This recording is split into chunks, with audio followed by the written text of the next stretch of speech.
How to fix भीम app OTP not receiving problem. तो दोस्तों आज के इस वीडियो में मैं आपको बताऊंगा कि कैसे आप अपने भीम जो एप्लीकेशन है उस पर आपको OTP रिसीव्ड नहीं हो रहा है, चाहे वो वेरिफिकेशन OTP हो चाहे वो ट्रांजैक्शन OTP हो।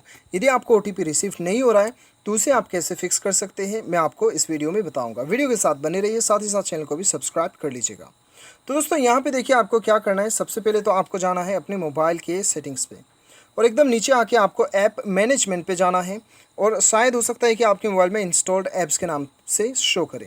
उसके बाद में दोस्तों यहाँ पे आपको सबसे पहले तो शो सिस्टम प्रोसेसेस या फिर ऑल एप्लीकेशन सेलेक्ट कर लेना है और उसके बाद में दोस्तों यहाँ पे आपको ढूंढना है मैसेजेस ढूंढना है या फिर मैसेजिंग, इसके ऊपर क्लिक करना है, परमिशन पे जाना है और परमिशन पे आके SMS, फ़ोन, स्टोरेज ये तीन आपको एनेबल करना है। ये ऑन करना ही करना है, ये ऑन नहीं करेंगे तो आपको जो है OTP रिसीव नहीं होगा।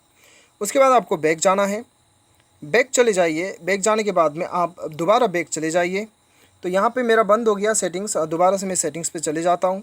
आपको भी दोबारा सेटिंग्स पे जाना है और ऐप मैनेजमेंट में जाना है दोबारा से, ठीक है। जैसे कि मैंने बताया शायद आपको इंस्टॉल्ड ऐप्स के नाम से भी शो करे। और यहाँ पे दोस्तों हमने जो है मैसेज तो सेटिंग कर लिया, अभी हमें अपना भीम एप्लीकेशन पे सेटिंग करना है। भीम ऐप को खोल लीजिएगा और यहाँ पे दोस्तों आपको यहीं पे भी परमिशन पे जाना है। परमिशन पे जाने के बाद में दोस्तों आपको यहाँ पे स्टोरेज, SMS और फ़ोन ये तीनों आपको इनेबल करना है। बैक चले आइए, डाटा यूसेज स्टेटस में जाके नेटवर्क परमिशन पे चले जाइए, wifi and mobile data select कीजिए। अभी ये करने के बाद में दोस्तों आप जो है भीम ऐप को खोलिए, ट्रांजैक्शन कीजिए, चाहे जो भी कीजिए आपको OTP मिल जाएगा। उम्मीद करता हूँ आपको वीडियो पसंद आया होगा। Thanks for watching.